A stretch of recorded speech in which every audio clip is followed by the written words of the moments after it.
Hello everyone, welcome back to my channel English by Chhavi sir channel पर आप सभी viewers का स्वागत है।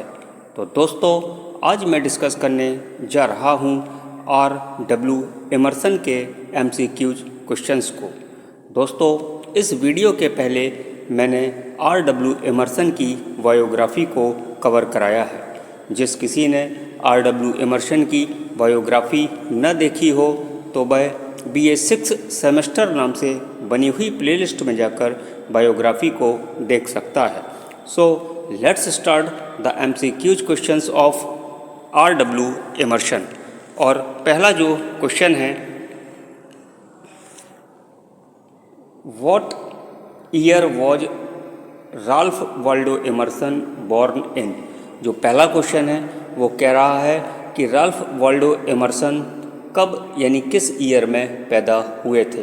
तो बायोग्राफी में मैंने आपको पढ़ाया है कि 1803 में राल्फ वाल्डो एमर्सन का जन्म हुआ था। Option B is the right answer. पढ़ते हैं question number second. Where did Ralph Waldo Emerson go to high school. कहाँ पर ये हाई स्कूल की पढ़ाई करने के लिए गए थे। तो दोस्तों, ये भी मैंने आपको बायोग्राफी में पढ़ाया है। बोस्टन लैटिन स्कूल था जहाँ पर ये हाई स्कूल की पढ़ाई करने के लिए गए थे। Option B is the right answer. Question number third. Where did Emerson go to college. Emerson कहाँ पर कॉलेज की पढ़ाई करने के लिए गए। तो एमर्सन जो है हार्वर्ड यूनिवर्सिटी से इन्होंने अपने कॉलेज की पढ़ाई करी। Option A is the right answer. Question number 4। What was Emerson's job after college. College पूरा होने के बाद एमर्सन ने क्या जॉब करी। तो एमर्सन जो थे जूनियर पास्टर बन गए थे बोस्टन में। Question number 5। In what year did Emerson first visit Europe. Emerson की पहली विजिट यूरोप की किस सन में हुई। तो 1833 में ये पहली बार यूरोप गए। क्वेश्चन नंबर 6 है, what is the name of Emerson's first wife. Emerson की पहली वाइफ का क्या नाम था। तो एमर्सन की पहली वाइफ का नाम एलन था। Option C is the right answer. Question number next. What is the name of Emerson second wife. Emerson की सेकंड वाइफ का क्या नाम था। तो एमर्सन की सेकंड वाइफ थी लिडियन। Option B. इसको आप लिडियन भी कह सकते हैं या लिडिया जैक्सन ऑप्शन आए तो ये भी सही है। Question number next. What year did Emerson visit Europe for a second time with his daughter Ellen. यानी अपनी डॉटर एलन के साथ यूरोप सेकंड टाइम एमर्सन कब गए थे। तो यूरोप अपनी डॉटर के साथ एमर्सन गए थे 1872 में। Option A is the right answer. Question number 9 है, what year did Emerson die. Emerson की मृत्यु किस सन में हुई थी। तो दोस्तों, R.W. एमर्सन की जो मौत हुई वो 1882 में हुई। Option A is the right answer. Question number next, question number 10 है, where is Emerson buried. Emerson को कहाँ पर दफनाया गया। तो बायोग्राफी वाले वीडियो में मैंने आपको बताया है कि sleepy hollow cemetery. Option C is the right answer. इनको दफन किया गया था स्लीपी हॉलो सीमेट्री में। क्वेश्चन नंबर 11, क्वेश्चन नंबर 11 है, which one of the Emerson's essay contains an epigraph with the line do not see outside yourself.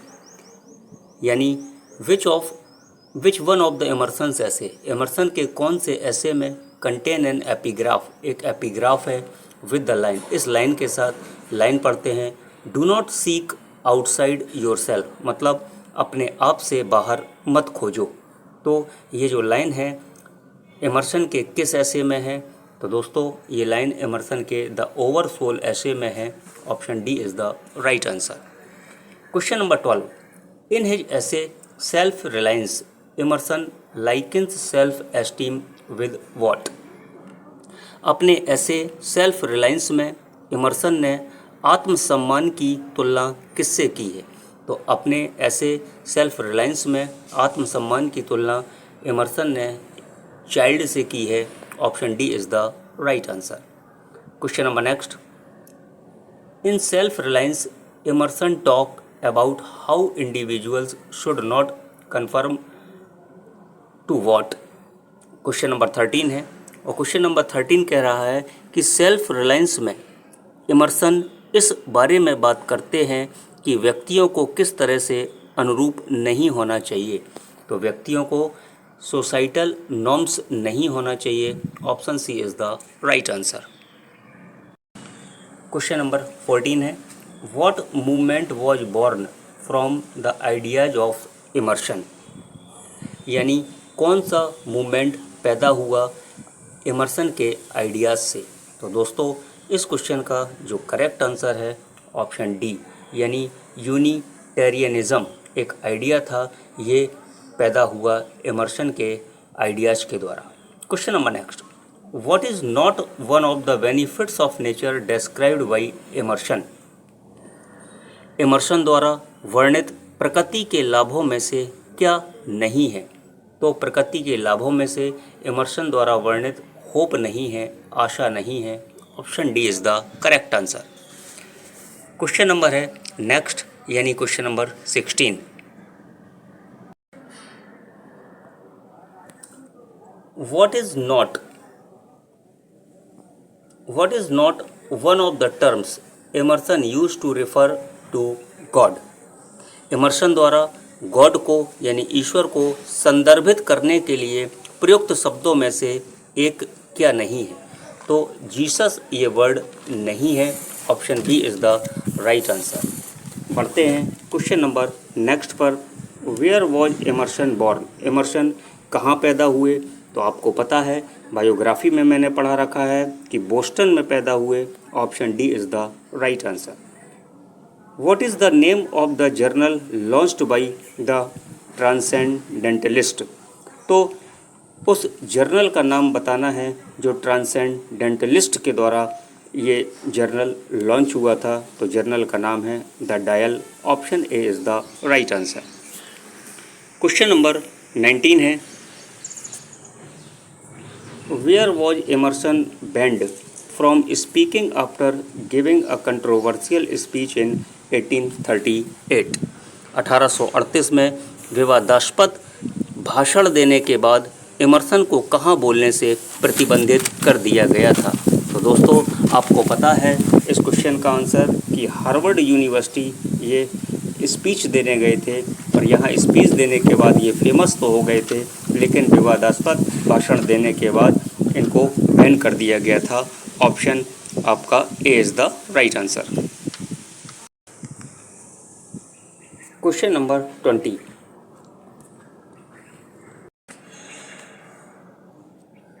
Which one of Emerson's essays contains the famous line. Emerson के किस ऐसे में ये famous line है। आइए वो line पढ़ते हैं।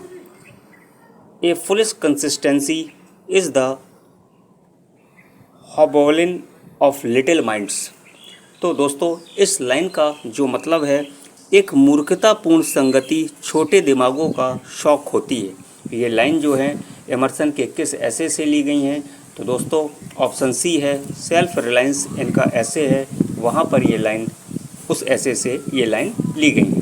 Question number next, what is the fundamental source context and relationship for understanding our lifes according to Emerson. यानी इमर्सन के अनुसार हमारे जीवन को समझने का मूल स्रोत, संदर्भ और संबंध क्या होता है।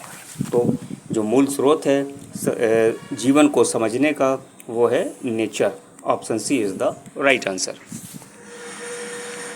Question number 22, what is not one of the influence upon Emerson's thinking.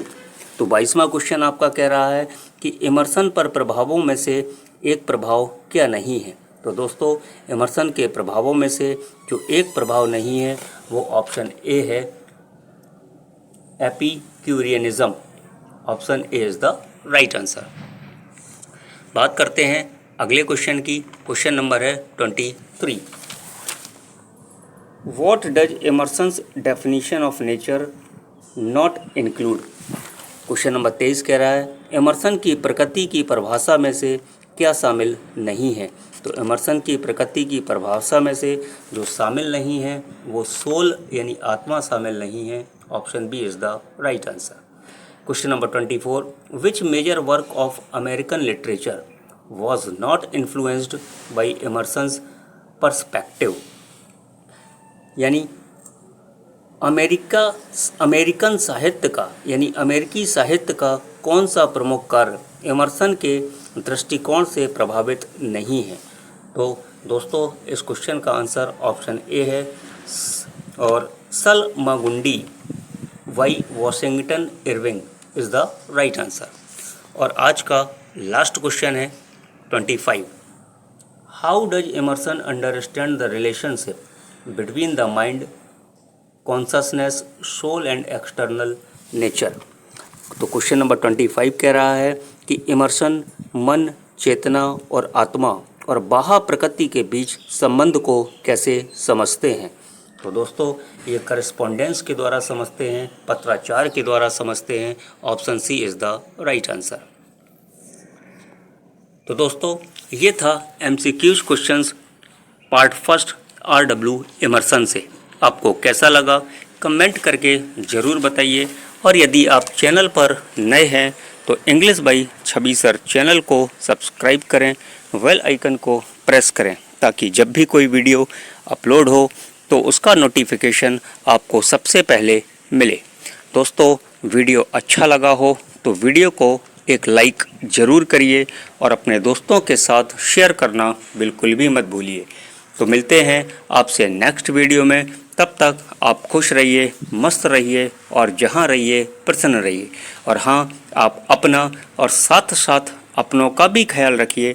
Thank you for watching English by Chhavi sir channel.